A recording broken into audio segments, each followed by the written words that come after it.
ചിരിക്കാൻ പറഞ്ഞാൽ ചിരിച്ചോണ്ടങ്ങിരുന്നോളൂ. നിർത്ത്.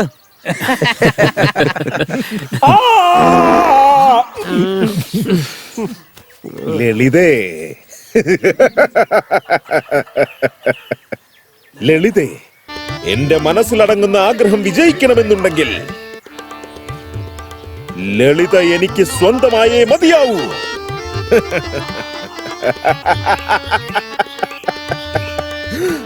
ജയം വേണമെങ്കിൽ ലളിതയും എന്നോടൊപ്പം വേണം. ജയ ലളിത, ജയ ലളിത.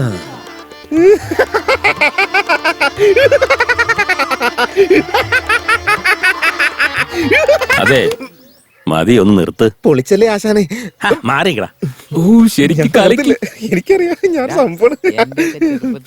വജ്രമുനിയുടെ കഥാപാത്രത്തിന് നിനക്കറിയത്തില്ല. നീ ചെല്ല്. എങ്ങനെയല്ല ഇത് ചെയ്യേണ്ടത്, ഞാൻ കാണിച്ചത് അങ്ങനെയാന്ന്. അതെ, നിങ്ങൾ രണ്ടുപേരും വന്നേ. ഇത് പിടിക്കേ. ആരോടെങ്കിലും ഒന്ന് പറഞ്ഞുതരാൻ പറഞ്ഞിട്ടേ ആദ്യം ഇതൊക്കെ ഒന്ന് മനപ്പാടാ. എന്നാ വെക്കോ, ഇങ്ങടാ. എല്ലാം മനസ്സിലായ പോലെ. ഗിരീഷേട്ടാ, ലളിത, ലളിതയ്ക്ക് കല്യാണം, അവളുടെ കല്യാണം കഴിഞ്ഞ് കുട്ടികൾ ജനിക്കുക എന്നുള്ളത് ഒരിക്കലും നടക്കാൻ പോകുന്നില്ല. ആശ, മോഹം, അസൂയ തുടങ്ങിയ വികാരങ്ങൾ സൃഷ്ടിച്ചവനല്ലേ എന്നെയും സൃഷ്ടിച്ചത്. ഈ ലോകത്തെ ഭരിക്കുന്ന സുഖഭോഗങ്ങൾ അനുഭവിക്കുന്നതിൽ തെറ്റെന്താ ഉള്ളത്? പക്ഷേ ഞാൻ അവളെ എത്രത്തോളം സ്നേഹിക്കുന്നുണ്ട് എന്നുള്ള കാര്യം അറിയിക്കുന്നതിൽ പരാജയപ്പെട്ടു പോയി. എടോ മാത്ത, താനേ അത്രയും ഗൗരവത്തിൽ പറയാതെ കുറച്ച് ദുഃഖത്തിലൊന്ന് പറഞ്ഞു നോക്കണോ? ശരി ആശാനെ, പക്ഷേ എനിക്ക് അവളോടുള്ള സ്നേഹത്തിന്റെ ആഴം എത്രയാണെന്ന് ഇതുവരെ ഞാൻ അവളോട് പറഞ്ഞിട്ടില്ല. പരാജയപ്പെട്ടു പോയി. ഇതുപോലെ ഒന്ന് പറഞ്ഞു നോക്ക്. ശരി മോനെ, ഇപ്പൊ കറക്റ്റാ പറഞ്ഞത്. നന്നായിട്ട് പറഞ്ഞിട്ടാ. അതെ, എന്നാ ഒരു അഭിനയമായിരുന്നു. തിന്നിട്ട് എല്ലിന്റെ ഇടകറി പോലെ ഉണ്ടായിരുന്നു. അവനെ നോക്കി പറഞ്ഞിട്ട് എന്താ കാര്യം? ഇങ്ങോട്ട് കയറിയെന്ന് പറയേ. ഗൗണ്ടറോട് ഇവിടെ ഒരു ബെഞ്ച് കൊണ്ടിടാൻ പറഞ്ഞതാ. സാരമല്ല, പോട്ടെ. എന്താ ശങ്കര, ഇങ്ങോട്ട് വന്നെന്ന് പറയേ. ആശാനെ, നായകില്ലാത്തതുകൊണ്ട് ഒരു മൂഡ് വരുന്നില്ല എനിക്ക്. ഇങ്ങോട്ട് വേടാ. എന്നെ നോക്കി പറയടാ. വേണ്ട എന്റെ പൊന്നോ,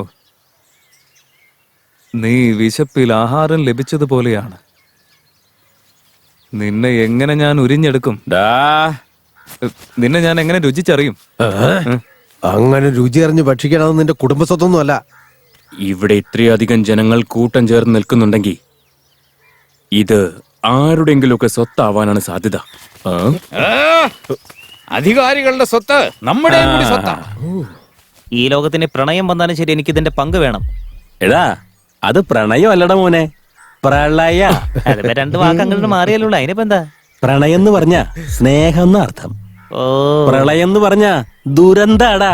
ചാവുന്നൊക്കെ പിന്നെ. എടാ ശങ്കര, സാവിത്രി കാത്തിരിക്കുന്നുണ്ടാവും അവളെ.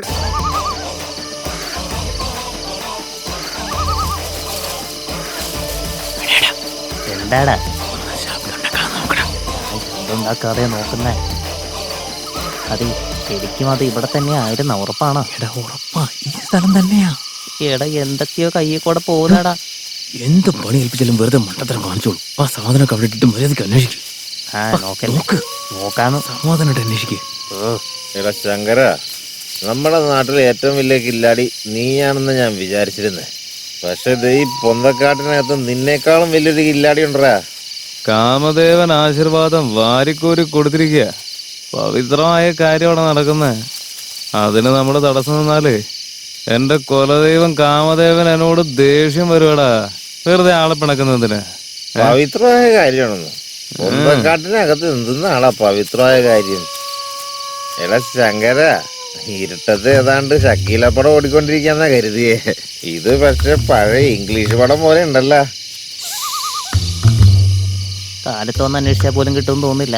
ആന്തരാ ദേ ഇവിടെ കണ്ടറിഞ്ഞിട്ടൊന്നും കിട്ടത്തില്ലെന്ന്. പോയി, എല്ലാം കൈവിട്ട് പോയില്ലേ. എടാ മുടിയാ, നീ പറഞ്ഞത് ശരിയാണെന്ന് തോന്നുന്നുണ്ട്. ഏത് ഒരുത്തിന് എടുത്തോണ്ട് പോയതായിരിക്കും. ഉറപ്പല്ലേ? ആരും എടുത്തോണ്ട് പോയതാ. അന്നേ ആ മെഷീനകത്തുള്ള പൈസ മുഴുവൻ എടുക്കാന്ന് ഞാൻ പറഞ്ഞല്ലേ. മേശീനാ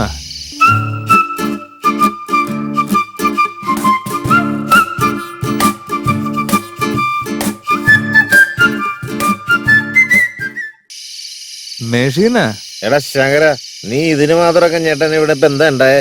അതൊക്കെ ഞാൻ പറയാം. ആദ്യം അവന്മാർ രണ്ടെണ്ണം പിടിക്ക്. ആര്? എടാ, ഇങ്ങോട്ട് വാടാ, ഇങ്ങോട്ട് വാടാ,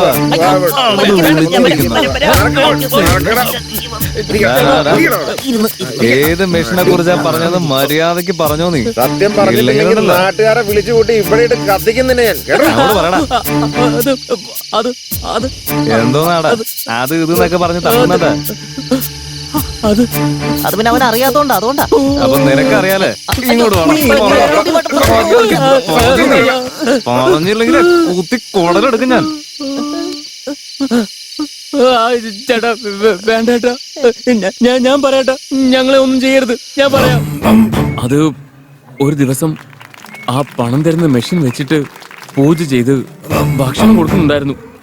ഇത്രയും കാര്യമായിട്ട് ആഘോഷിക്കണം എന്നുണ്ടെങ്കിൽ ഇത് അത്രയും വില കൂടിയ മെഷീൻ ആയിരിക്കും കരുതി അന്ന് രാത്രി തന്നെ അതിലെന്താ ഉള്ളതെന്നറിയാൻ അതിന്റെ വാതിൽ തുറന്ന് അകത്തേക്ക് കയറാൻ ശ്രമിച്ചപ്പോ വാച്ച്മാൻ ഞങ്ങളെ പിടിച്ചു. അയാള് വടിയെടുത്ത് ഞങ്ങളെ പുറം വഴിക്ക് അടിക്കാൻ തുടങ്ങി. ഞങ്ങളുടെ പുറം പൊളിഞ്ഞു. അതിനുശേഷം എന്താ ഉണ്ടായെന്നോ, അയാളുടെ തല ആ വാതിലിടിച്ച് അപ്പൊ തന്നെ ബോധം പോയി. പാവം മനുഷ്യനല്ലേ. അതുകൊണ്ടൊരു പൂമാലയൊക്കെ ഇട്ട് അദ്ദേഹത്തിന് മുമ്പിൽ കുമ്പിട്ട് തൊഴുതു. വാച്ച്മാൻ എന്തായാലും പരലോകം പോകിയല്ലോ. ആ മെഷീൻ ഒരിക്കലും അനാഥമാകരുതെന്ന് കരുതി അതും എടുത്തോണ്ട് ഞങ്ങൾ അവിടുന്ന് പോന്നു. ഞങ്ങൾ പോകുന്ന വഴിയില് ഏതോ ഒരു നാരയ്ക്ക് ജനിച്ച പരനാറിയായ ഒരുത്തൻ ഉത്സവപ്പറമ്പിൽ പടക്കം പൊട്ടിക്കുന്ന പോലെ ഒന്നിന് പുറകെ ഒന്നായി വളിവിട്ടുകൊണ്ടേയിരുന്നു. അമ്മേ, ആ നാറ്റം സഹിക്കാൻ പറ്റാതെ നിയന്ത്രണം വിട്ട് എടുത്തോണ്ട് വന്ന മെഷീൻ ഞങ്ങള് കൈവിട്ട് കളഞ്ഞു ചേട്ടാ. രംഗ, നീ പോയിട്ട് കള്ളു വാങ്ങിച്ചിട്ട് വാ. ഈ നാടുകളോട് എങ്ങനെ ചോദിക്കണമെന്നൊക്കെ നന്നായിട്ട് അറിയാം. അയ്യോ